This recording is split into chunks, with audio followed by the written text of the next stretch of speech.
is the 23rd of October, Kyiv Security Forum, and yes, we are at the underground parking because this is how the modern Ukrainian diplomacy looks like because of the full-scale Russian invasion. And here the ambassadors Herbst and Washbow, the General Lut and other speakers present this.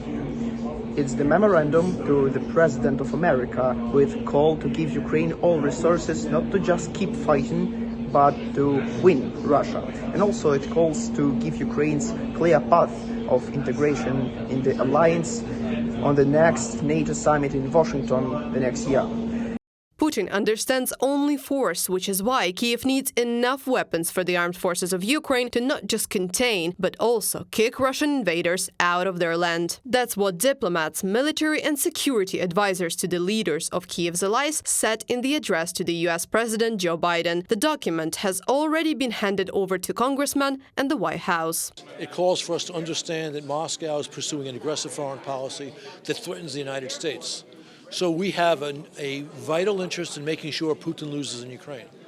The way to do that is to present all the weapons Ukraine needs, more advanced weapons in large quantities and in a timely fashion, so they win the war on the battlefield. To prevent a repeat of Russian aggression, Ukraine must become a member of NATO. A consensus on this issue within the alliance is unlikely to be reached before the end of the war, but it is necessary to develop a plan and infrastructure for Kyiv's integration now. An invitation for Ukraine to join and a clearly defined path at the NATO summit in Washington will be an important signal to the Kremlin that the West is serious about its aspirations. Well, I think if we can do the two major things that this memo recommends, it would have an impact. It may not be enough to completely turn Putin around and realize that it only gets worse for him the longer he prolongs this war.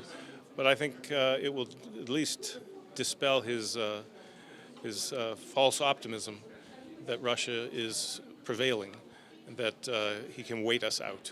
I think that's the important thing in the short term, is that he no longer believes that time is on his side. Ukraine also seeks to fulfill all the recommendations of the alliance for the upcoming summit. This was reported by the representatives of the Ukrainian parliament.